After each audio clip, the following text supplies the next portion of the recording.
Welcome to Project One. Building a strong community takes each one of us, and Project One is the place to start. 1 hour, one person, one life changed. On today's show, we'll feature an organization that is changing lives and transforming our community. So get ready to be inspired. Here's the host of Project One, Jan Johnson. We want to thank you for joining Project One again today, and we're so glad that you've joined us every week as we bring to you another amazing organization in our community that is making a difference in the lives of those that are in not only our city, but in our counties and surrounding. And I have in studio with me Marcus Walker, who is the Program Director for Daily Bread Ministries here in San Antonio. Thank you for being with us today, Marcus. Absolutely. Thanks for having me. When I get things ready for whenever I have the show, I always like to find either a cute quote or something that's kind of fun that ties people into what volunteering is about and what nonprofit organizations do and why you exist. And I actually found this one the other day and thought, well, this might be good for Daily Bread, but it says, God has not called us to see through each other, but to see each other through. Let me repeat that. God has not called us to see through each other, but to see each other through. And in knowing Daily Bread Ministries for many, many years now, I want our listeners to know about this jewel that's in San Antonio that is supporting the needs of those through Daily Bread Ministries, because that's exactly what you're doing. You're helping people through their difficulties. So tell us a history about Daily Bread Ministries. All right. Well, thank you for having me. We are actually this year we turned 21 years old. Oh, happy birthday! Yeah, yeah. And our founder Seth Keene back in the very early days, he had a vending business, and he'd go around and he'd stock these vending machines at night because it was easier for him to come and go, not be in people's way. And he'd be in these places and he'd see just this amazing amount of food that was good quality food being thrown in the trash. Well, at about the same time in his life, he was working with some pastors over on the east side, connecting them through the Promise Keepers conventions and things like that. Yes. And God, as God does, just He uses what's going on in your life, and He put those two things together through those relationships with those pastors. Seth was able to see, hey, there's a need for food. And people that need food, and so he was able to start collecting that food and getting it to those pastors. In the back of a pickup truck. In the back of a truck, exactly. Yeah, and he operated like that for a little while. Quite a few years, actually, well, didn't he? And I think he would tell you that initially he thought it was a one-time thing. He just thought this is what God is doing right now, and he thought maybe Thanksgiving, Christmas, and and that would kind of be the thing. But here we are, 21 years later, distributing about 6 million pounds of food out a year. And 6 million pounds of food. Yeah. And I want our listeners to hear more about how God found this amazing location for you that's over on the east side of San Antonio, which is incredible. And if you haven't been out there, you need to go out and see this facility. But tell us more about how you got involved with Daily Bread Ministries. My wife and I were missionaries overseas with an organization called Youth with a Mission. Oh yeah, love YWAM. YWAM. Yeah, so we're YWAMers, and we were in Germany, and I was doing work in Northern Africa, and just loved it. But we knew it was time for us to come home, and God had called us home, and so I was back here in San Antonio, and honestly, didn't have a job, didn't know what I was supposed to be doing, but I knew I needed to do something more constructive with my time. I needed to do something. Yeah. And so through a network of just different people, I heard about Daily Bread and decided I'd go down and volunteer. And so I went down one morning and was out there on the docks just loading cars. And before they're at the down at the old place downtown off of Houston Street. And Seth came up to me, and as Seth does, he's a networker. He wanted to know, well, what in the world brought you down here? Stranger. Yeah, exactly. And so, so we got to talking, and he said, well, why don't we go upstairs and have a conversation? And so we went inside and had a conversation. And he offered me a job. And this has been how long? And this was 8 years ago. Wow. Wow. So yeah, just a God thing, it was something that God was orchestrating, and I knew it immediately. And don't you just sometimes sit at an amazement how God just orchestrates our steps? He's so sovereign. Mm-hmm. And probably even when you were still with YWAM, he was putting the pieces together for you to do this with Daily Bread Ministries. And I think probably you could attest to this, but having that experience that you and your wife had overseas helped you get to where you can now serve San Antonians. Absolutely. Yeah, there is, it's only a 30-minute show, right? Yeah, but so many things. Yeah, just so many things that I was blessed to learn, and I was working with discipleship training schools, and so we were running discipleship training schools over there, and so you lead 7 or 8 of those schools in a row, and you get to hear all these fantastic speakers that come through, and then you get to go out on these outreaches in other countries. It just incredible, the things that God was able to do in my life in that time that I do see. And now right you're here. bringing it into full fruition here with Daily Bread Ministries. Yeah, and so it's been great. So tell us about exactly what happens on a day-to-day basis at Daily Bread Ministries. Well, we work with about 120 partners. We call them ministry partners, okay? And they're partners because if they don't do what they do, and what I mean by that is they're out there actually on the front lines serving the community. If they don't do what they do, then there's not really much point in us. So we collect this food from all over the city, actually all over the state of Texas. So tell us where you get the food from. So we get food from all kinds of different vendors. We can give some shout outs to the Hardys of the world, or down at the San Antonio Produce Terminal, or places like that. Costco is a big donor for us, which is fantastic.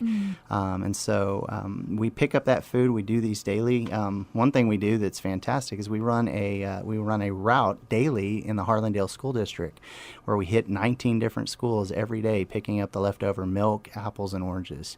Really? It's an amazing amount of milk, apples, and oranges that we collect from that school district. And so we're in 19 schools every day. You said the church can't get into the schools. We do. Yes. We're in the cafeteria anyway. So exactly. it's a great opportunity. So it's not just giving away leftover food that we're doing. I mean, it's high quality. Yes. Milk is a very expensive item for somebody that doesn't have much to spend on groceries. And so to be able to distribute milk, fresh apples, oranges, bananas, things of that nature is really good. And so you pick up from the schools, you pick up from different organizations? different organizations, and we get that food, we bring it back into our warehouse.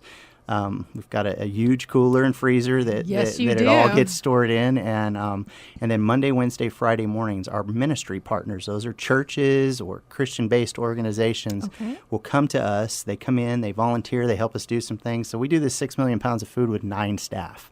What? And most of them are not in the warehouse. Yeah, they're in the office. Yeah, probably. they're doing things that need to be done to keep things going. And so, I want to get more into the specific about how churches and individuals can get involved here in a little bit, but I'm still very intrigued about how you gather the food and where you get the food from. Talk to us about the warehouse and what God just orchestrated and basically put in to y'all's lap. Well, it's a very interesting story that is continuing to, and I think even by listening to you right now, you haven't heard the latest news, and so there's some big news that is on the horizon for us. We did 5 years ago. We moved out of a 10,000 square foot building that was going to be sold. We had to find somewhere to go, and so God opened a door for us in the current facility that we're in on Riddiman Road. That's 160,000 square feet. It was an old massive. Furniture It was store. the old Lax warehouse on Riddiman Road. Wow. And we have spent the last 5 years out on Riddiman Road, just seeing God do amazing things. That warehouse is completely transformed from when it was, what it was when we first. I remember walking in there first day thinking, "Oh my gosh, what are we going to do with this place?" And it's been great. I think it was at one of your anniversary fundraising dinners that you did out at the facility. We did it out at the warehouse. And we walked with cell phones and flashlights in the back portion and heard Seth's vision for what he wanted to do back there. And there was some boards that were on display of the vision that he had. So fast forward is now. Well, I'll fast forward to now, because it is very interesting. Over the last year, we've been going through a transition as an organization, and just really seeking God about our future. What is our future? And God has brought us back to like he usually does. Yeah. He's brought us back to the heart of it. At the beginning, when Seth first started, it was all about the ministry partner. It was, how do we get this food to this partner so that these people can go out and minister to people on the street, and so over this last 5 years, it's been really seeking God. What is this building for? What are we doing with it? What is and it's been a good experience to go through, but it's been hard, to be honest. It's just hard to really know exactly what it's for. And so over the last year, we've been getting really clear, and God has just brought us back to this idea that it's all about our partners. Everything we do is about them. And so one of the things that has come up in the last really 6 months is, what about this building? This building is massive. What are we supposed to be doing with this building? Probably so much more than what you're utilizing. Right. And so it was almost feeling like God was saying, you know what? Give it back to me. Oh, wow. And so we have just exploring that. Our board has spent some time praying, and just as an organization, we really felt like we're supposed to put this building on the market. Really? Yeah. And so we said, okay, if we're hearing the Lord correct, we'll know pretty quick. Well, 2 weeks after it was listed, it sold at full price.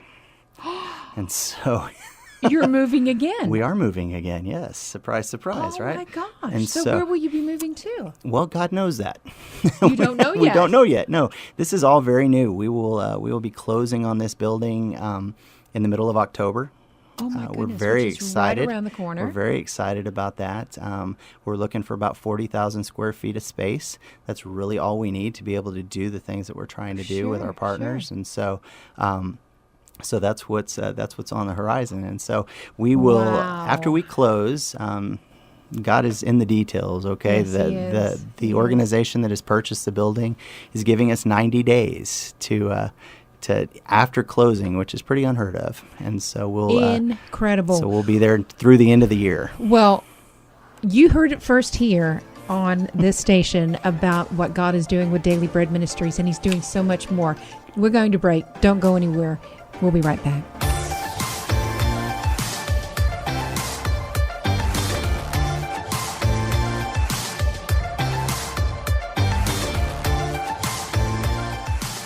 Hey, this is Jan Johnson, and I want to personally invite you to our next Project One Mixer, which is going to be on Saturday, October the 28th from 2 p.m. to 4 p.m.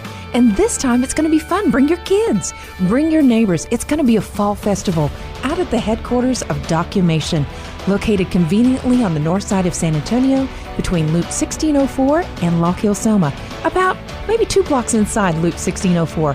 Come and meet all the amazing organizations that we've had on for the past 12 weeks, and you'll get to meet them, talk to them, sign up to get involved. Plus, the kids are going to have fun. We're going to have lots of candy. There's going to be pony rides, pumpkin patch, you name it. It's going to be fun. So join us October 28th between 2 and 4 p.m. at Documation Headquarters, located on 1604 in Lock Hill, Selma. Come out for Project One, our next mixer, and meet some of the organizations. And I'll be there, so make sure to stop by and say hi. See you then. Well, we want to welcome you back to Project One, where I am in studio talking with Marcus, who is the program director for Daily Bread Ministries, and he came up with some amazing news that God is just doing some great things at the ministry, and it's just incredible just to see how God has orchestrated the steps of not only Seth, but the board and those that work there. But before you shared with us the news, which was brand new for me to hear, which I'm so excited to hear where God's going to take this from here, we were talking about the partners that come in on a Monday, Wednesday, Friday.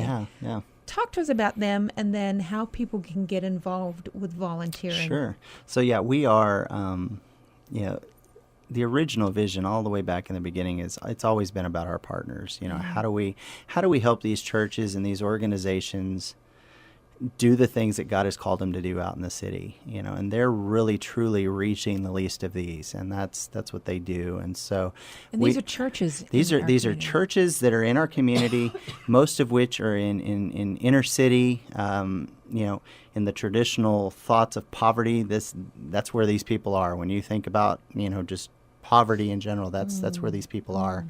and these are pastors that are out in those communities. And honestly, sometimes for people like us, it might be a little difficult to get into those communities and really make a difference in people's lives.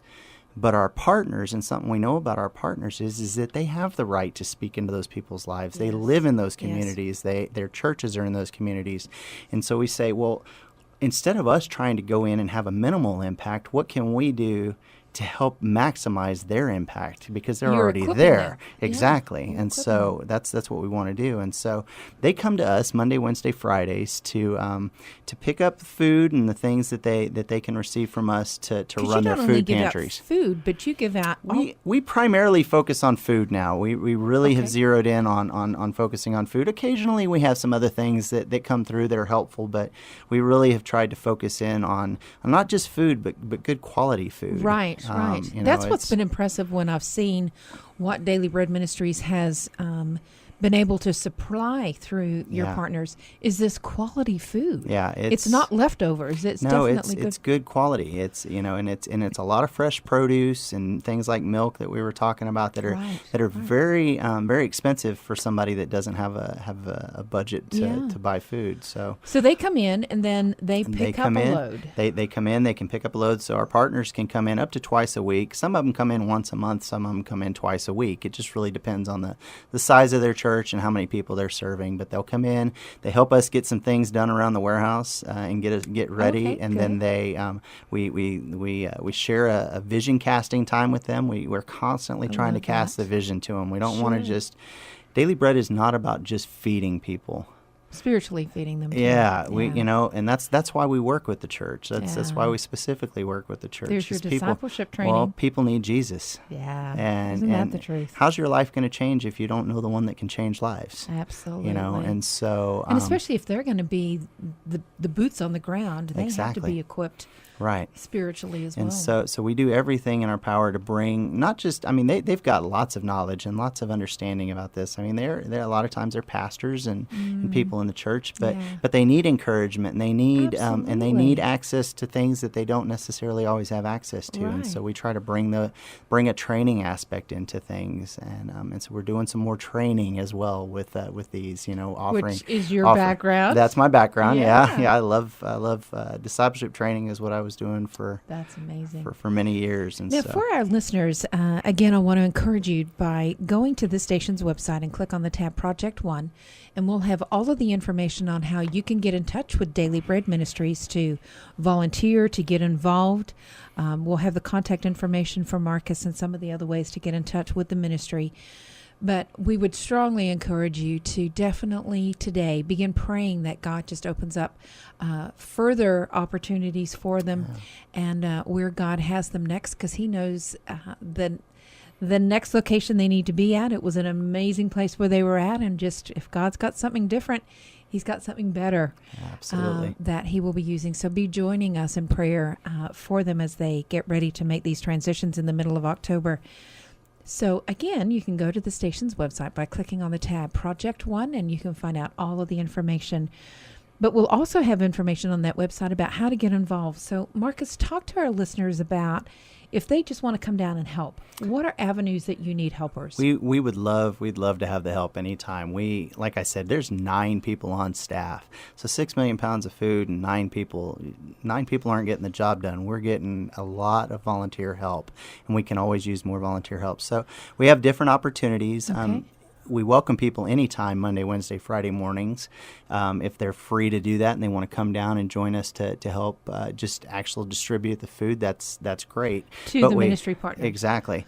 But at the same time, we do realize that Monday, Wednesday, Friday sometimes is difficult. People are working, and so we do open up once a month on a Saturday. We do what's called a Saturday serve, where families, we welcome families to come in and serve together. We know that that's a big desire of people is to not just serve alone, but to serve with their families, with their children, and teach their children about serving. And so we welcome families to come in and serve once a month. You can contact us, and we can connect you with the right date. And so, what would they be typically doing on a Saturday? So a lot of the stuff that we do, that we get done on a Saturday, is we have access to some fantastic products product. We get these huge sacks of, they're about 2,000 pounds of pinto beans.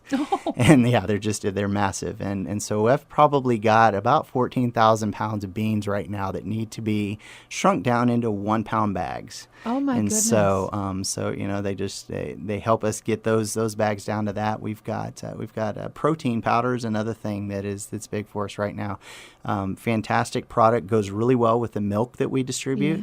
But it needs to be shrunk down into smaller quantities as well to be able to distribute it in a responsible way. What a fun thing to do, to get your So, family together and come down there and exactly. Wow. So yeah, we'd love to have families come in, individuals, whoever feels led. We'd love to do that. And if someone was available during the week, they would just contact you to find out how we can get involved. Absolutely. We're always looking for a little extra help we've got these guys on this milk route every day. And that's taxing on them, you know. Sure, I mean, it's I basically have 2 guys that are young enough to be able to handle the load, you know. Young enough. You know, but they always love to have company with them. So if you wanted to come down and just ride on a truck with our guys, you know, they do that from about 8 to noon. Wannabe, there you go. Is your opportunity. This is your chance, right? If you always dreamed of being a milkman, we've got the job for you. And I really encourage those that are listening to the program today that if you have some connections that maybe you think, well, we own a business or we have the opportunity to donate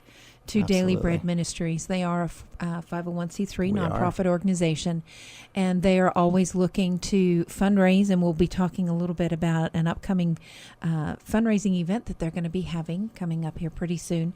But Marcus, if there is an organization or maybe there is a store that has food or produce, how would they get in touch with you on that one? That's very, very simple. I guess, you know, you're going to put a link to our information right on your website, but you can either go through our webpage or give us a call, and we're happy to talk to you about, you know, what that looks like and what kind of products we would need. And business partners could possibly join alongside Absolutely. to help provide funds if there were things that you had to go out and purchase. And that's kind of what I was talking about a little earlier was, you know, sometimes it's difficult for people like us to get into these communities. Right. But we really need people that have been blessed financially to come along and partner to enable us to reach these and enable us to continue to invest in these pastors that are in these communities that are making a difference right there in the community. And so we'd love to talk about that. And you got connected with one school district. Well, I'm sure that there are people that are listening that are connected with other school districts. Yeah, because if you can get it from one, I bet you can get it from a lot more. Yeah, we actually it's been offered. It's hard to it's so much product that we are actually at a place where it'd be overwhelming to take on anybody else. That's it's incredible. But it's a beautiful problem to have. So tell us about this really fun event that's coming up soon. That is your annual fundraising gala. It is. But it's different this year. It's different this year. Yeah, we we try to listen to our donors and people that invested in the ministry over the years. And a lot of the feedback was, well, we're going to these events all the time and we're sitting at dinner and we said, okay, let's try something a little fun this time. Not that the other things aren't fun, but and so we got this idea about Topgolf. Oh, and fun place. It's a fun place. And the thing is, people hear Topgolf and they say, well, I'm not a golfer. And it's like, well, neither am I, but I have had so much fun at Topgolf. Yes, it's not even, yes. I mean, and we it's just, a fun place to it be is. in groups too. It is. It's a great place to be out with a group. You'd be there with, your 5 or 6 people in your little bay. It's kind of like bowling, but it's golf, Right, I mean, yeah. But it is a lot of fun, and you don't have to be a golfer to do it. If you've never picked up a golf club, there's no better place to start than at Topgolf. It's just a lot of fun, and I was there and my golf ball went in the net. So when you guys get out there, you'll understand I was not a golfer. Yeah. So October 15th, Okay. 6 to 8 in the evening is our event, and if they're interested, they can jump on our webpage to learn more about that as well. And get tickets or even Exactly. be a part of the sponsorship Exactly. for it. And this is how you raise funds. This is how we're going to raise funds to be able to do the things that we're doing. Exactly. Oh, that's amazing. Yeah. And I want to remind everybody that we will be having our Project One mixer coming up on October the 28th, which is going to be a Saturday from 2 to 4 p.m. out at the headquarters of Documation, and it's going to be a fall festival this time. We're going to have pumpkin patch and lots of different sponsors that have been a part of it, as well as other programmers, and we're going to invite Daily Bread Ministries to be out there and giving candy out and lots of fun games for the kids. But we want to do this mixer to invite you to come and actually meet the people that you've heard on the air, see the heart and passion that they have, and just kind of have a chance to talk with them a little bit more, saying, look, this is a skill set that I have, or this is what I can provide. And you would have that opportunity by meeting them at this mixer, which will be October the 28th from 2 to 4 p.m. So as we get ready to close, Marcus, I just want to thank you for being the hands and feet of Jesus in our community, and we're excited about what God is doing with Daily Bread Ministries. It's a blessing to be able to do it. So, well, thank you for being with us today. Thanks and for having again, me. if you want to get involved with an incredible ministry, go to the station's website, click on the tab Project One, and find out how you can get involved with Daily Bread Ministries. Thanks for joining us. We'll see you next week. Bye-bye.